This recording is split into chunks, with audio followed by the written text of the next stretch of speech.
I would suggest always trying it on, even if it means you have to send it back, even if it means going to the store if it's available to you. Just try it on. Try to aim for at least 1 to 2 extra spare holes. I would go for about 2 comfortably. And if like I said, you didn't eat heavy that day and you could squeeze a little more, maybe 3 at the most. If your belt can comfortably go to 4 extra holes, 5, 6, it's too long. And unless you're in a growing phase and you're going to keep growing or something like that, I just wouldn't personally get a belt that long, and I wouldn't really recommend it. Just like the people that you would talk to who's trying to fit you for it, I like to know where people stand so I know how to treat you accordingly. They be trying to do it, I'm just doing me. I be working hard and they just want it free. Be competitive with yourself. So today I'm going to make 2 separate videos, but it's going to be another designer belt pickup. Right here is basically a Ferragamo belt and a Burberry belt. Burberry is a little bit more affordable. Ferragamo goes a little bit higher, and then if you want to go a little bit higher, you get some Louis stuff and so forth, right? At least based on my experience. So this particular one right here, I'm gonna go with the Ferragamo first, and then we'll get to the Burberry second. All right, so with that being said, my other angle right here is out for the moment. So let me just show you this right here. I'm loving these stands I got right here. Shout out to Jeannie. If you ever happen to watch one of my videos, I appreciate you. And yeah, so here we go. And let me just show you real quick. So as far as packaging is concerned, it is definitely, I would say, a size down from all the other designer brands that I've unboxed. Now, it's still sturdy, but you can just tell it's a slightly lighter quality. It's not as good. So if you were to say like Louis or Burberry or any other designer brand, their boxes, McQueen's or whoever, excuse me, say those boxes felt like a 10 packaging material wise, right? I would say this is on like a 7 side. It's not bad, but you can definitely tell a difference in between this and the other ones, right? So with that being said, let's get right into it. Sorry again, I don't have my overview, but this is kind of how we got to do it. So let me turn this on. See me in the corner. This is how it comes. Made in Italy. I'm going to tell you, so with Burberry, right, if you're not familiar, a lot of these items say made in Italy, France, whatever. A lot of times with Burberry products, you'll see it actually say made in China or Thailand because they actually make some of that stuff over there. It's still high quality, but when you just hear that, sometimes you get a little turned off. At least I kind of did because, well, I just have my reasons for it. You're getting something that you think is from somewhere, but is being put together somewhere else. Kind of could throw you off, especially for price premiums. But let's get right into it. Now, this doesn't come with this. This is actually Burberry packaging. Burberry uses like this nice type of lighter lime green. Put this out the way. Let me get all this out the way for you. This is the packaging. Salvatore, Ferragamo. So for me, I wanted something that was a little more on, I would say, everyday type of side. I was going to go just for a plain black one, but I ended up going for something that was a little two-tonish. Now, this is actually reversible. Ferragamo got a lot of reversibles, and if you can see, if I can get it in focus, there you go. You see how it got a little texture, and this side is just kind of a sheen type of black. And this is the cover. A lot of times with these or belts, you just get like a little piece of like a bubble wrap type of stuff around here. So this is cool. It came with that. Now, I'm going to talk about sizing in a second.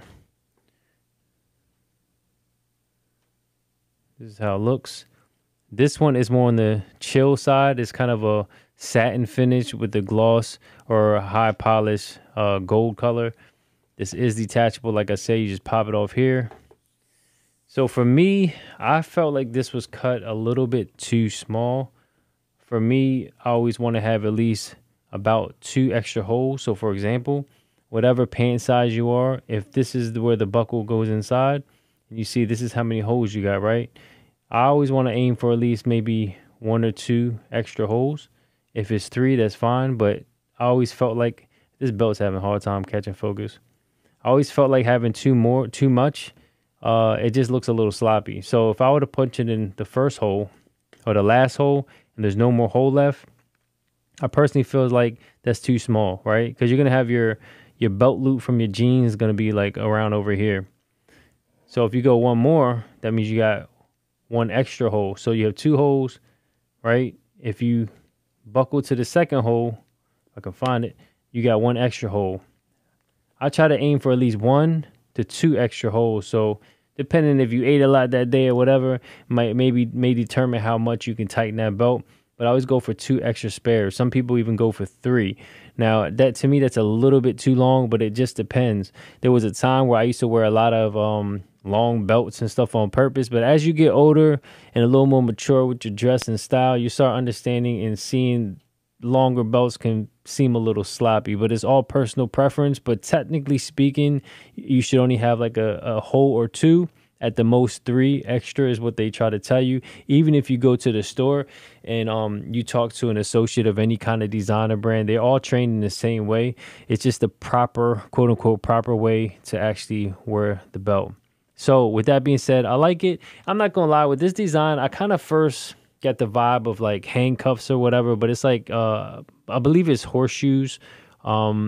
Not a super big fan of the circular thing. I probably won't get any more Ferragamo belts, but I still like it. I still appreciate the design and having the simplicity and being able to pick from a different variety of styles and belts and picking and choosing. And I would say if you're into the realm of getting any type of designer pieces, being that they are a little more costly, I would just start off slow. Try to get something that you think is an all-arounder and build from it. And then once you start building from it, you won't wear it out because you have more to choose from. It could take time.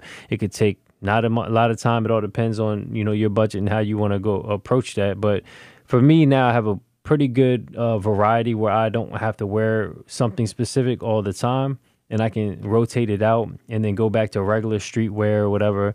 And yeah, I just rotate it that way. So with that being said, I still recommend it. It still can be pretty pricey, especially if you're somebody who's not invested into the designer brands and stuff and what comes with that. You may think it's just ridiculous because in reality, you could buy a ton of belts for the same price. So it's up to you. I don't even wear my clothes to the point where you can see my belts unless I'm dressed up or something like that. And for me, if I was to be dressed up in that manner, I wouldn't show my belt as far as having like flashy belts. I want it to be kind of subtle. Designer wise would probably be my Louis Vuitton one.